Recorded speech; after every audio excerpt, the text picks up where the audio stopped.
जहां कभी वीरान पहाड़ियां हुआ करती थी, आज वहां हरियाली की चादर लहराती है। पूरी तरह से बंजर, सूखी और पथरीली भूमि आज लहलाते जंगल में बदल चुकी है। किसान और ग्रामीणों ने बिना सरकारी सहायता के संकल्प, शक्ति और सामूहिक प्रयासों से इस कारनामे को कर दिखाया है। ब्यावर जिला मुख्यालय से 12 किलोमीटर दूर स्थित शिवपुरा घाटा गांव में लोगों ने पर्यावरण संरक्षण की मिसाल पेश की है। प्रस्तुत है ब्यावर से हमारे संवाददाता कुलभूषण उपाध्याय की एक रिपोर्ट।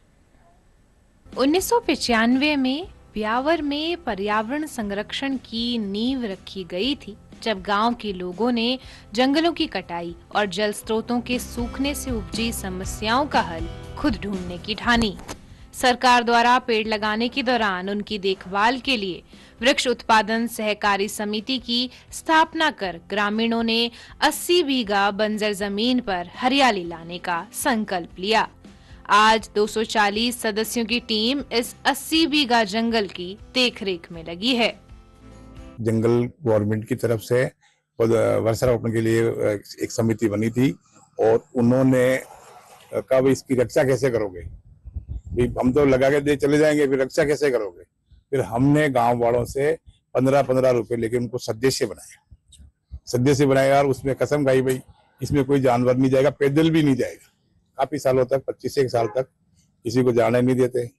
इसकी 4 दीवारी भी, ये पेड़ पौधे सूख गए, बकरी तो अब जलने लगी, तो उनको बेच के इसकी 4 दीवारी हमने बनाई है। हमने जोधपुर में जो वैष्णव समाज वाले बनाया था खेर के लिए, उसी को देखते हमने शिक्षा लिए और उसी के अनुसार हमने गाँव वाला मिलकर और ये जंगल बनाया। उसमें हमने अच्छे पौधे लगाए जो फल संबंधी भी है, सफेदा है, बेर के पेड़ है, जामुन के हैं और ये धोकड़ा है, कबूता है।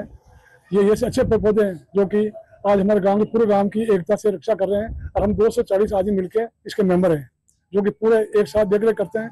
इसमें किसी भी तरह का कोई नुकसान नहीं होने देते हैं और गांव वाले की एकता से ही जंगल हमारा चल रहा।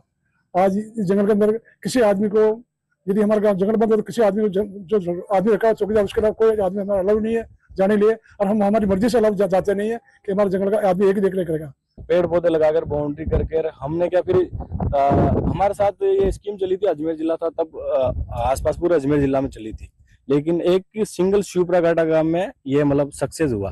और इसमें सक्सेस होने का मुख्य कारण है ग्रामवासियों की सहभागिता, उनका सहयोग और पर्यावरण के प्रति उनका प्रेम भाव। इसी के कारण ये संभव हो पाया कि इतने पेड़ पौधे आप देख रहे हो, शानदार इसी कारण हो पाए। अपने संसाधनों से ग्रामीणों ने जमीन की सुरक्षा के लिए 1.5 किलोमीटर लंबी 4 दीवारी बनाई। वर्षा जल को रोकने और नमी बनाए रखने के लिए चाल, खाल, मेड़बंदी और गड्ढे बनाए गए। समिति के इस सख्त नियम no entry for human activity ने जंगल की रक्षा की। मनुष्यों और मवेशियों की अनावश्यक आवाजाही को नियंत्रित किया गया, जिससे प्रकृति को पुनः सांस लेने का अवसर मिला। पर्यावरण के लिए हमने बनाया है। स्टार्टिंग में 8-10 हजार पौधे लगाए, उसमें से काफी चले गए, फिर वापस हर साल लगाते आए और पर्यावरण के लिए हमने ये जंगल बनाया और पब्लिक देखने आती है और सब बहुत बढ़िया सुचारू रूप से चल रहा है। और हमारे चौकीदार की भी देख रेख है, प्लस इसमें जो इनकम आती है वो हम 4 दीवारी पत्रों की 6-7 फुट कर दी है और चौकीदार का वेतन भी हर सालाना इससे देते हैं। ये हमने बनवाए और पब्लिक विजिट देखने आती है हर समितियों से, भीलवाड़ा, आसीन, बदनौर, रायपुर, ये विजिट देखने आती है। 20-30 लोग कार लेके आते हैं। बिना सरकारी अनुदान के सिर्फ दृढ़ इच्छा शक्ति और आपसी सहयोग से यह संभव हो सका। जंगल में बेकार लकड़ियों और कचरे को बेचकर आमदनी की जाती है। इसके अलावा बरसात के दौरान 4 माह को छोड़कर 8 माह तक मवेशी को चराने के लिए 100 से 200 रुपए फीस ली जाती है। उससे हुई आमदनी से चौकीदारी सहित जंगल के अन्य रखरखाव का कार्य पूरा किया जाता है। पहले मैं आर्मी में था और मैं आर्मी से रिटायरमेंट हूँ। जहाँ तक मुझे देश की सुरक्षा करने का मौका मिला, हमने सुरक्षा की और अब हम परिवार के हित में मैंने फैसला किया कि परिवार के हित में कि मेरा परिवार सुरक्षित रहे। और परिवार सुरक्षित रहने के लिए जरूरी है कि ऑक्सीजन गैस की पर्याप्त मात्रा में हो और हमारे पानी भी पर्याप्त मात्रा में हो। और ये दोनों के जो तंत्र हैं, पेड़ पौधे हैं जो पानी को भी खींच लाते हैं, ऑक्सीजन की सप्लाई करते हैं।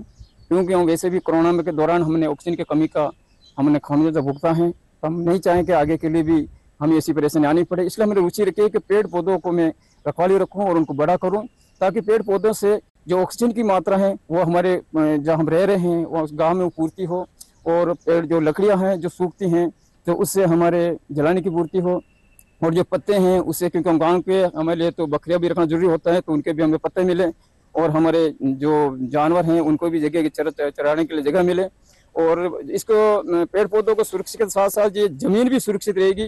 तो इससे क्या है कि जैसे गवर्नमेंट की योजना का हम फायदा उठाते हैं, ऐसे करके हम इसको, हमारा ये मकसद है कि इसके समाज की हमारी हर जरूरत पूरी होती है, ऑक्सीजन की पूर्ति भी होती है, पानी की पूर्ति भी होती है, और जानवरों को चराने की जगह भी मिल जाती है, और हमारी गवर्नमेंट की योजना का हम फायदा उठा लेते हैं।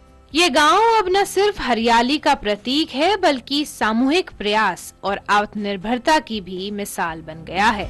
ग्रामीणों की मेहनत का परिणाम है कि दूर दराज से पर्यावरण प्रेमी इस जंगल को देखने आते हैं। ब्यूरो रिपोर्ट, दूरदर्शन समाचार, जयपुर।